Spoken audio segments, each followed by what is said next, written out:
Jizzax viloyat hokimligida xalq deputatlari viloyat kengashining navbatdagi 7-chaqiriq 17-sessiyasi bo'lib o'tdi.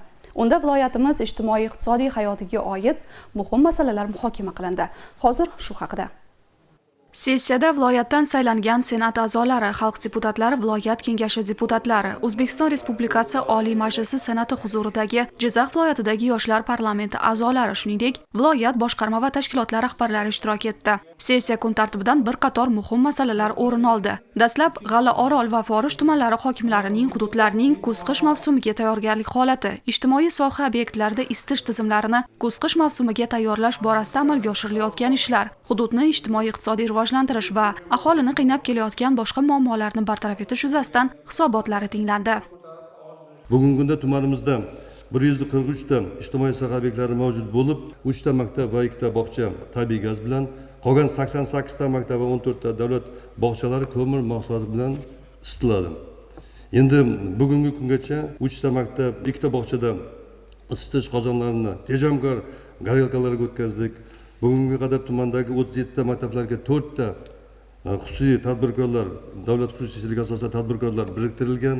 Ular tomonidan jami tumanimizga 7555 tonna ko'mir mahsulotlari jamg'arish belgilangan. 2230 tonna ko'mir bugungi kunda to'liq g'amlandi. Mana eskirgan 7 ta maktabning qozonxonalari to'liq almashtirildi. Bu ishni biz to'liq davom etkazamizda. Kuz-qish mavsumini betalovat o'tkazamiz degan kafolatlarni albatta taqdim qilamiz. Hurmatli prezidentimiz mana shu kuz-qishga tayyorgarlik bo'yicha bizning viloyatimizga 200 milliard demak so'm pul ajratdilar. Bular nimalardan iborat? Bular ko'p etajli uylarni bazalt qoptamalari bilan qoplash. Bu ertangi kunda yoz oylarida o'sha xonadonda yashovchilarni issiqdan saqlasa, qish mavsumida esa sovuqdan saqlaydi. Bu bazalt qoplamalar juda ham bir sifatli o'rnatilishida ham deputatlarning o'rni bor.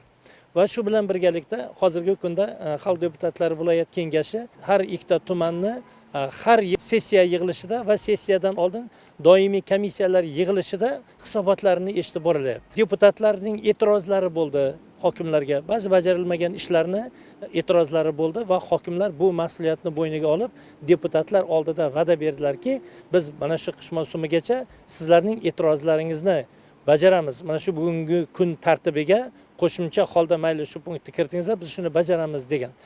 Sessiyada shuningdek viloyatda suv resurslarini boshqarish, suv xo'jaligi obyektlarining texnik holatini yaxshilash, tumanlarda suv tejovchi sug'orish texnologiyalarini joriy etish holati to'g'risida ham hisobot tinglandi. O'zbekistonda kichik gidroenergetikani rivojlantirish loyiha konsepsiyasini tasdiqlash, viloyat byudjetining qo'shimcha manbalardan foydalanish to'g'risidagi masalalari ham muhokama etildi. Deputatlar tinglangan hisobotlar va deputatlik o'rganishlari asosida mas'ullarga savollar bilan murojaat qilishdi. Sohalarda uchrayotgan muammo va kamchiliklar o'rtaga tashlandi. Yillar davomida yechimini kutayotgan, xususan ijtimoiy soha obyektlarini sifatli ko'mir mahsulotlari bilan ta'minlash borasida uchrayotgan muammolar muhokama etildi. Yakunda kun tartibidagi masalalar asosida qaror qabul qilindi.